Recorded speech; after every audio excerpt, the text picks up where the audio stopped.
Pearl Harbor remains one of the deadliest surprise attacks on American soil, with over 2,400 casualties, a day of infamy ingrained in the national consciousness.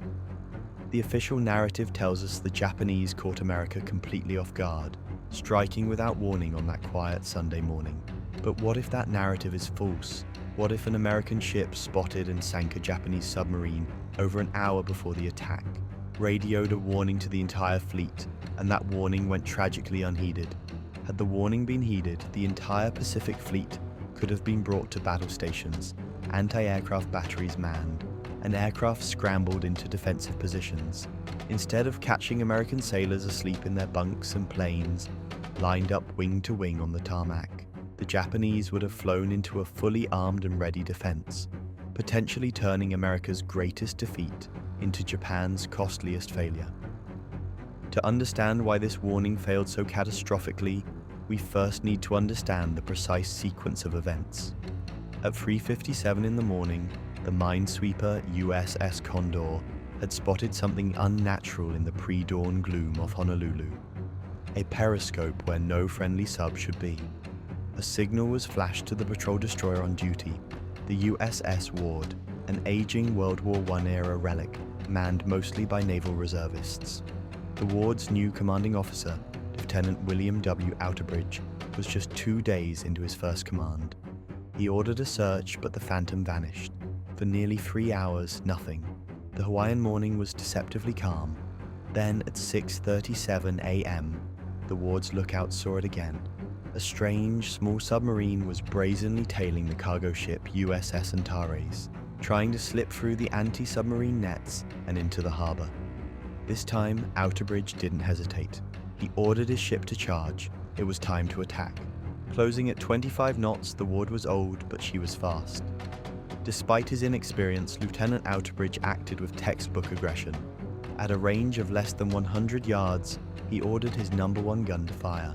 The shell splashed into the sea, a clean miss, but seconds later, the #3 gun fired, and this time, the shell struck true, punching a hole right through the conning tower of the Japanese Ko-Heoteki-class midget submarine. The small sub, which displaced 46 tons, shuddered.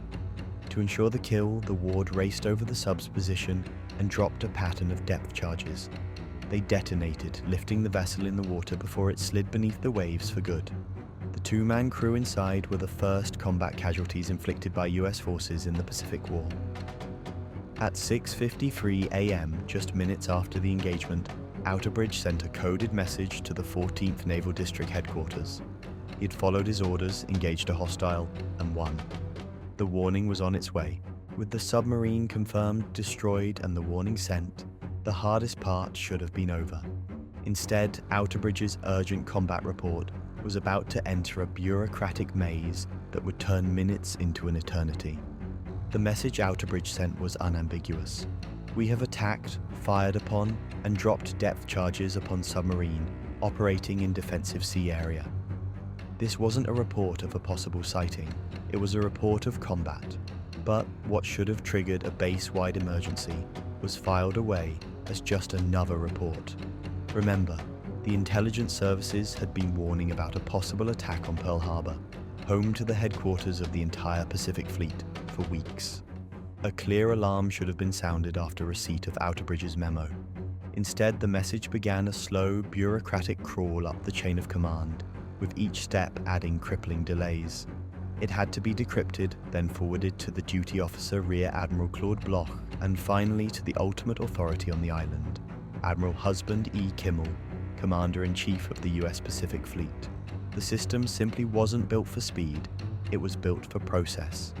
A series of phone calls began, with mid-level officers seeking confirmation before daring to wake the senior commanders on a quiet Sunday morning. The explosive urgency felt by the Ward's crew was dissolving with every minute that passed. By now, senior officers had the message in their hands. The critical intelligence needed to sound the alarm, but rather than treat it as gospel, they did something far more dangerous. They doubted it. The first problem was that the officers who received the report simply didn't believe it. There had been so many false alarms and unsubstantiated submarine sightings in previous months. that a kind of warning fatigue had set in. The idea of a Japanese submarine actually being sunk at the mouth of Pearl Harbor just seemed too dramatic. Making matters worse, the commander of the Ward was brand new, a fact that led some to question his judgment, thinking the young lieutenant was just jumpy. Instead of assuming the report was true and sounding the alarm, the safest possible course of action, officers did the opposite.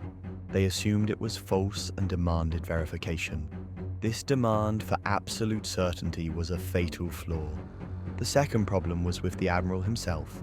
Kimmel, like his subordinates, was by a peacetime mindset and a belief that any major Japanese move would come in the Philippines, not Hawaii. He was also aware of another warning that morning, a radar report from Apana Point that detected a large flight of aircraft. Tragically, that warning was also dismissed by a junior officer who assumed it was a group of American B-17s arriving from the mainland. The puzzle pieces were all there, but no one had the perspective to put them together in time. While the officers debated the report from the USS Ward's credibility, the clock was ticking. A wave of 183 Japanese aircraft, having launched from their carriers hours earlier, was now screaming towards Oahu. The one verifiable piece of evidence that could have prepared the base was being actively dismissed. By the time Kimmel was on his way to the command center, it was too late. At 7:55 a.m., the first bombs began to fall. The USS Ward incident reveals a massive gap in the official story. We weren't caught by surprise. The fight started hours earlier, with an American vessel scoring a major victory against Japan's Imperial Fleet. And yet, this wasn't the only time history was rewritten. El Alamein would follow the same pattern years later. Click next to discover what really happened.